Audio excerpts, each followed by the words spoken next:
and they'll go up and ask, even a lot of the new guys, because that's just the way we do. Like, we're really considerate of each other and stuff like that. And like, speaking about wrestlers growing, like, you got like a guy like Jimmy Rave. I mean, that guy. Or Jay Lethal. Jay Lethal, another one. Like, head and shoulders above where they were like a year ago, 2 years ago. I mean, just blown away. And a lot of it has to do with them wrestling smarter. I think even like Roderick Strong. Roderick Strong is another one. Who's, that's like the biggest Roderick thing. Strong this year is going to be like. He's going to be sick, man. Sick.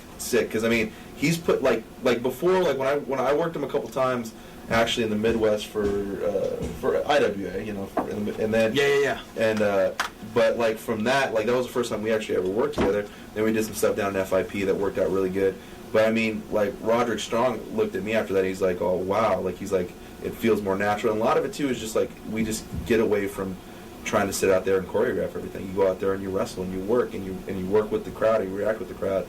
And like Roderick Strong, the past like 2 shows I've seen him on, he's putting together, like, not have stuff put together for him. He himself has put together matches so much more intelligently and that translates so much better to the crowd.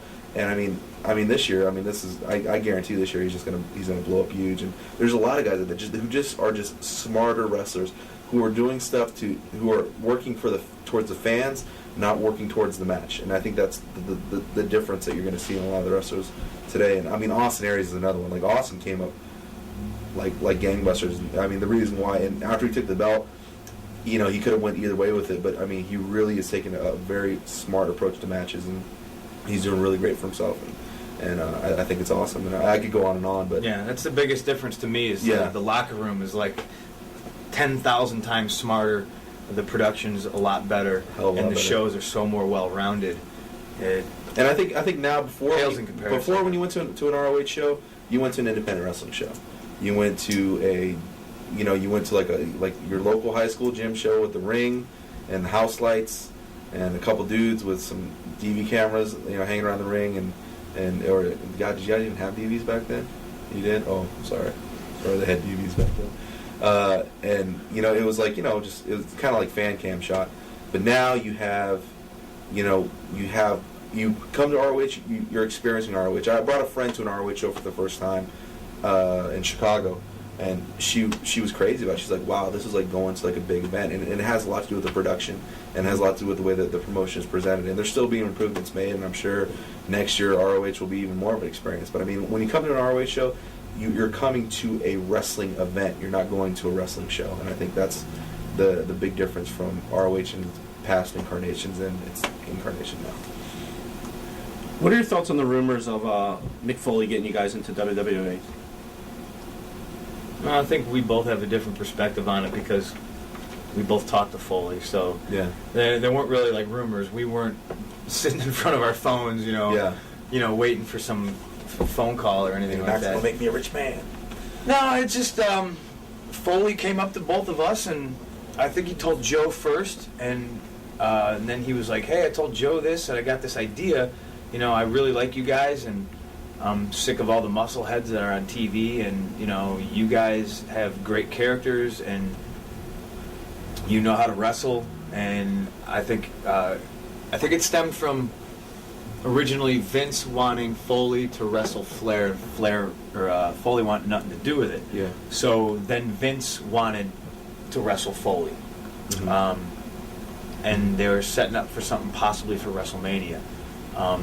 Foley wasn't sure he wanted to do it, so he pitched this idea to Vince, I suppose, about maybe Foley coming out. I mean, it was great. Foley had like this timeline, and the way he had his, and then at the Royal Rumble we'll do this, and then on Raw the next night we'll do this. But the idea was him and Vince, have this this promo war almost with Foley saying, well, I thought when I wrestled Randy Orton, I thought this is the youngest, most talented, well put together, smart guy in the business, and then I realized he wasn't. And enter me and Joe, whatever.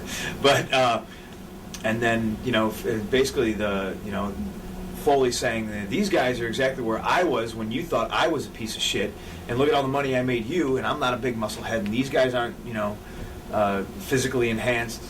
Basically we're not all jacked up and on steroids and artificial and stuff like that. and we don't look the same. We don't look like everybody else that they're on, put on TV.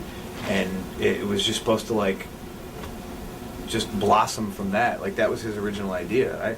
I thought it was a pretty cool idea. Mm-hmm. Did I ever think it was going to happen? No, not at all. Not at all. But I did have a couple of daydreams about how funny that would have been. Like that would have been pretty cool. It would have been interesting to see happen. Because I remember growing up watching wrestling when everybody looked different. There was the big, strong, roided up, freak, and then there was Jake Roberts, and then there was like Don Morocco, who like in his waning years was like just fat, Yeah, didn't care. Like Piper was never all that big. Like even Hogan, like all the guys that McMahon made his money with would not get a job in the WWE today because even Hogan, like they would tell him, you trim up, get some abs, like it's just madness that all these guys that I grew up watching and like I loved pro wrestling because like everybody was different, and now everybody's the same. It's like Chris Masters that just debuted on Raw. His gimmick is he's supposed to have this $1 million body. There's guys on Raw that are in the segment before him and guys on the segment after him that look 10 times better than him. So what the, like he just looks like the biggest shithead because he's not either shooting up enough steroids or not spending enough time in the gym. It's just completely. If anybody knows me, I've always, anybody I guess in the business, I should say, not fans, who've ever talked to me, and I always give them the theory of relativity speech. You're only as big as something is small. You're only as muscular as something is not muscular. You're only as, you need something to play. You need a counterpoint to play off of, and I know we're getting off subject, but there's no counterpoint to that in WWE anymore. There's no, and even you look at all the great companies and all their great eras, even in WWE's money-making era with The Rock and Austin, there was such a cast of characters. There was such diversity within their roster. And now you got a lot of guys who, like, they look exactly alike. And it's like, it's like my fucking high school. That sucks.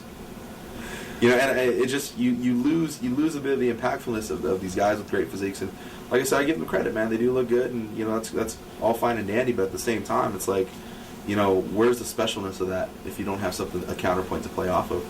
And like I said, I'm not anybody to tell them how to make money because they've made a lot more than me. But at the same time, I'm one who is able to sit there and observe and say, hey, I've seen you in your better money-making days, and I've seen you at the height of your popularity, and your roster now look nothing like it does today.